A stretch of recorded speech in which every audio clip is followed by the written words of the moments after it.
We are 2-3, and I'd prefer to be 5-0, but we're not. So we can't dwell on it. We got to get better.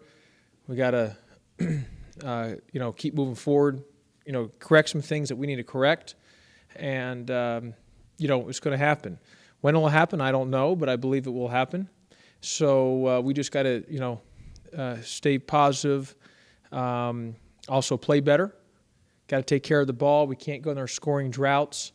We just got to be better, and we will be better. And so I'm still excited with great enthusiasm as what this team can become.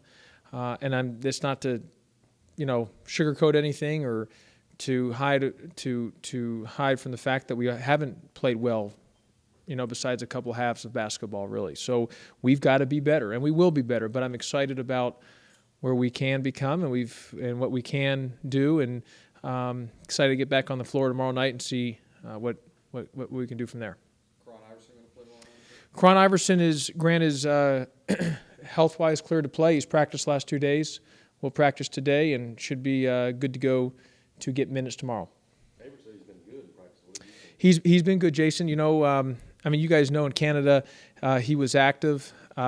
He can do different things. He can create some matchups. Obviously, he hasn't had game experience. So he hasn't played in a while on a game. So that's going to be, something interesting to see. Can he, hop right into it right away? But I do think, he's practiced well the last few days.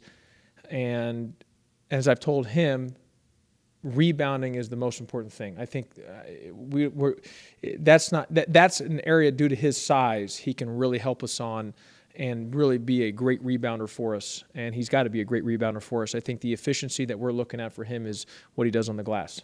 Josh, post-game from the other night, one of the things that people were talking about was this team lacking an identity, still trying to find what that is. Yeah. I asked Avery, who said one of the things that really focused on is toughness. Yeah. Bring the toughness from practice to games. Yep. What is the identity, or what do you want the identity of this team? Well, Mike, we need to have our identity. And I've said this in the summer and the preseason, it was about our defensive mindset. And the reality of it is, defensively, even though we had some breakdowns here and there, it wasn't as much when you watch the tape on some things defensively. It was more on the fact we had a couple breakdowns, but we're having real trouble scoring droughts we go into. We have turnover issues, just elementary stuff that we can't, we just cannot have happen. And a lot of our scoring droughts, we're missing short, point blank shots or opportunities right there. And the third thing is we have to be tougher in some areas. And so we spent some time on that, and we got to be better on that. Just sureness drills, as I call them, just to make sure you're sure with the ball.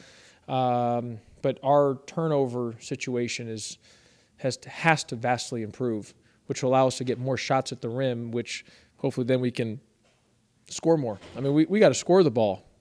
It's hard when you're going through those scoring droughts. So what's our identity? We got to be a team that plays with great toughness and have a defensive mindset. We still got to hang our hat on the defensive end with a toughness mindset. But all that being said, we got to put the ball in the basket. We're having those droughts that's just, killing you. Just we got to get through. We got to get through that. Avery couldn't quite put his finger on why you guys haven't been as tough as you would like so far. Have you been able to figure out what the problem is? You've been in the we've had good practices. Like we had a really good practice Wednesday. Had a good practice yesterday. We need to have another good practice today. Yesterday was really competitive, as was Wednesday. But Grant, we've done all that. We've done the boot camp. We've ran them like crazy. But I've gone longer than I've ever have in the length of practices too. I just think part of it's the youth, the newness, a lot of newcomers, just going to take time. And, the transition for a lot of these guys to understand playing at a certain level where they were last year. And look, how about the roles for Nick, Austin, and Shaq have to change? Here they're just kind of pieces. Last couple of years, Shaq for 2 years, just, hey, let me just be a piece here and there. Austin, just, be a little bit of a piece. Now these guys, we're relying on them to be great players for us. To really be great players for us. So their role has changed. So that's an adjustment period. We need Nick to play better, and Nick will play better. I'm a big believer in Nick. I'm a fan of Nick. he will play better. And once he starts playing better, that's going to help us too. And he knows that's nothing. It's nothing of anything against Nick, because like I said, I'm a believer in him, and it's the facts for our team. We need him to play better. It's imperative for our team, and he will play better. And I'm hoping he gets his confidence and gets his rhythm going tomorrow. Josh, I asked Avery, and he kind of blew it off, rightfully so, but for you as the head coach, is there a sense that maybe your guys are pressing a little bit because they want to do so well, and they understand the outside influences of the expectations that word you don't use, everybody else does, but is there a chance that your guys are pressing when they're playing because they want to do better, know they can do better, and it's just not happening? Well, I mean, look, I mean, there's you lose the game, there's going to be negativity. That's just the facts, and we all have to be better. So, and we need to. It's okay to press, but as long as that pressing is playing with a sense of urgency, and we have to play with a sense of urgency more often than not. But all that being said, everyone's saying, "What's this? What's wrong? What can you do?" Listen, we got to score.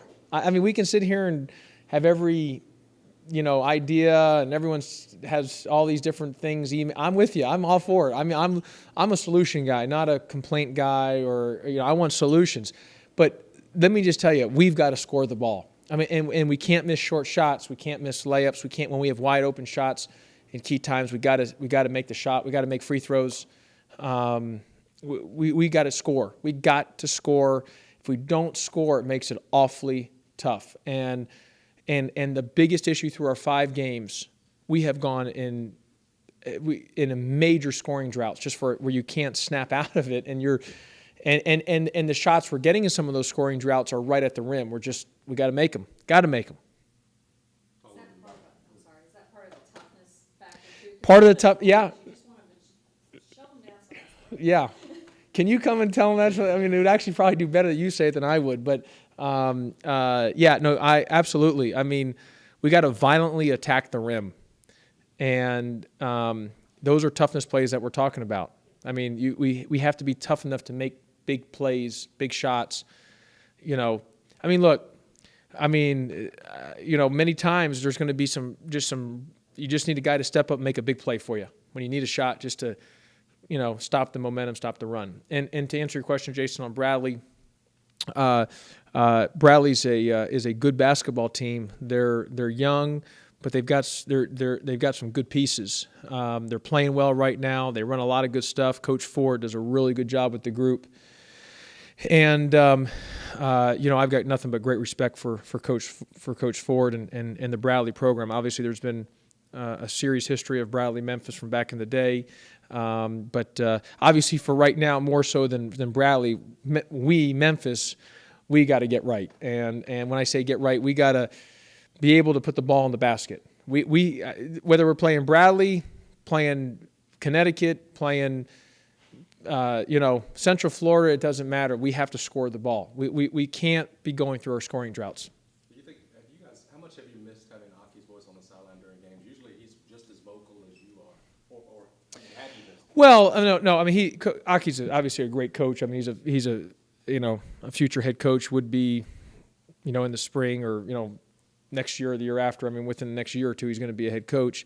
But I haven't thought about that, because the obviously the key thing for him is to get healthy. He's had a couple setbacks with some things with the health there. Just as I mean, it's a little more serious than just a normal, hey, here's a kidney stone, get it out. So it's a little more serious than that, without going a little more detail, but just out of privacy to him. But so our prayers and thoughts are with him, and that's first and foremost, is to get him healthy. And like someone asked me yesterday, when do you think he'll be back? I mean, like I said, it's just based on how everything is medically right now, it's hard to say, because usually a kidney stone, I've never had one, but people say it's a few days, but because of some other complications, it's a little longer than expected. So he was in serious situation in Las Vegas. He's not in that serious of a situation but he was in intensive care in Las Vegas at a point where the doctor said this could be life-threatening of what was going on in his body. So it's hard to go from a life-threatening issue internally to, boom, you're back on the sidelines based on this profession of the stress involved. So obviously the doctors are going to make sure before they allow him back to be able to handle, the stress with it too. Josh, how important is a win? With Oh, you know, 2 or 3 now with, the city and everything, but just for this young team, how important is a win? well, Mike, I've never been in a game that I didn't think any game's important here. I mean, I can tell you, there's not been a game that I didn't think, we can just throw this game, it doesn't matter. Have never felt that in a game here in Memphis. But, listen, we need to win. I mean, I can't. We need to get a win. But I also knew in the summer and the fall that I understood where our team was, and I was realistic with myself that I knew that there was going to be some struggles, and I knew we were going to be some struggles early. I told people close to me that. I try to do the best I can in the media to say, hey, this is a rebuilding year, ground zero. We're going to take some time. But people very close to me, I told them, I said, this is going to be a little bit of, we're going to struggle at times early. And because I knew it. I could just see with our team, it's going to just take time. So I understood that. Now, does that mean we should lose to Stephen F. Austin? No, we should beat Stephen F. Austin but they are a very good team, Stephen F. Austin. I said that beforehand. They're a very good team. So should we have lost to Christian Brothers? No. I mean, but you got to give them credit. They won the game. So all that being said, we got to win games. I mean, we got to get as many wins as we can get. And I can tell you this, though, it's not going to be anywhere you can just show up and expect to win. We're going to have to earn the right to win the games. Now that you're a social media guy, you see more of what fans are saying, less of what fans are Well, I don't tweet. I've tweeted one time in my life, which caused an NCAA violation and which caused my wife to not talk to me for 3 days. So because I blamed it on her. So I've never tweeted since that point. So, but listen, I don't. Listen, you guys have a job to do, and I should be criticized. We're not playing well. If Jason or Grant, you guys tweet. I mean, you don't. I don't have any issue of you guys criticizing me. You should. I mean, we're not playing well. That's the facts. So if I've always said, if you're in this profession and you won't want to be, ever be told that something's not going well and you just want all the positive praise all the time, that's not going to work. So you got to accept it where it's at. And the acceptance is we're not playing well right now. We got to be better. And so through the social media and everything else, that's part of it. That's part of it. Now, I mean, there's some things I might disagree with. Just listen, for the fans out there, not that I disagree with the fans in a sense that, hey, the fans should know that there is a lot of hope with this team. That this team, there is a lot of upside with this team. There's a lot of potential. There's a lot to look forward to. And I've said every game is its own entity. It's going to be its own entity with this group. They're not going to every game is something new, and I told this was what's going to make it fun for Tiger basketball for this year is that it's going to be a journey, and let's see how we progress, and let's not close the chapter on the book just yet. Let's not close, see how we end up doing at the end of the year. So a lot of games left, and but don't mean to be long-winded with it. I don't have any issue with anyone criticizing because it's probably right now the way we've played 2 and 3, it's deserving. So that's where it's at. And if we play better, then people will say, hey, you're playing better, and there won't be as much criticism. So that's right. I just want to make sure the fans know I want them to have hope. I want them to believe. I want them to be excited. Even though we're not playing well right now, we will play better. But we are a young team, and we are going to build and get better. Have you put any restrictions on social media for your players? No. Listen, I know there was, with Chris Hawkins had mentioned something at one time about the fans and this and that, and I told, we have the best fans in the world. So, and I wouldn't want the fans to be any other way other than to be upset if we're not playing well. I hope they would be upset. I don't want that to change. They deserve to be upset. They deserve to criticize. And I tell our players that all the time. It's a privilege to have the fan base that we have. Accept it, embrace it, appreciate it. And if if we want the fans to give us praise, you know what we need to do? We need to play well and win. There's no other. We don't need to have any other sugarcoating on that stuff. We got to play well and win, and the fans will give us praise. But listen, our season ticket sales are as high as they've ever been. People might say, well, they didn't show. Our season ticket sales are as high as they've ever been. And the fans love the basketball. That doesn't mean they're going to be not upset if we don't play well, and they deservedly should be upset. I wouldn't want it any other way. What's Well, we got to play. We got to. Like I said to Jason, we got to beat Memphis basketball. Meaning, as much respect as we have for Bradley. I mean, I think right now more than anything, we got to keep getting better. We got to be better, and we got to be able to score the ball. I mean, we're going to have to score. I think if we can score, that doesn't guarantee a win, but that just helps open some things up for everybody. Turning the focus inward. I mean, Avery said he hadn't watched any film on Bradley. Yeah, well, we haven't. We're going to do that today. I mean, I only do that. You know, we needed Wednesday and Thursday. We needed to focus on us and get us cleaned up. So we'll do that. We'll start preparing for Bradley today. Think there's been over-analysis of your team? The criticism is fair. The criticism is we're not playing well. You know, we're not. But hey, I'd rather have people talking and we appreciate than it being the other way when 99.9% of the programs is on page 9C and no one even cares. And maybe if you know, this is part of being, you know, at a program like this. So again, you have two ways to look at it. So, and I've totally have told our guys that. So I told them I don't want to hear any of the woe is me, complaining. Man, they're on. Stop. We want the praise. Then let's go play well and win. That's about as bottom line as we can be. You think they're Yep. surprised at it just with as many new guys as there are? How quick, you know, everything sways back and forth? Well, no, I told them ahead of time. We went in the recruiting process. If you're don't want to be criticized, then don't come to the school. Meaning that if you don't want to be talked about, good or bad, because if we're not playing well, people are going to say stuff. And if you can't handle that, this might not be the place for you. And I can't emphasize this enough. I don't want that to change from our fan base. I want them to care, to be invested, and to be upset if we're not playing well. And I want them to be so elated and happy if we win and play well. Okay, thank you. All right, guys.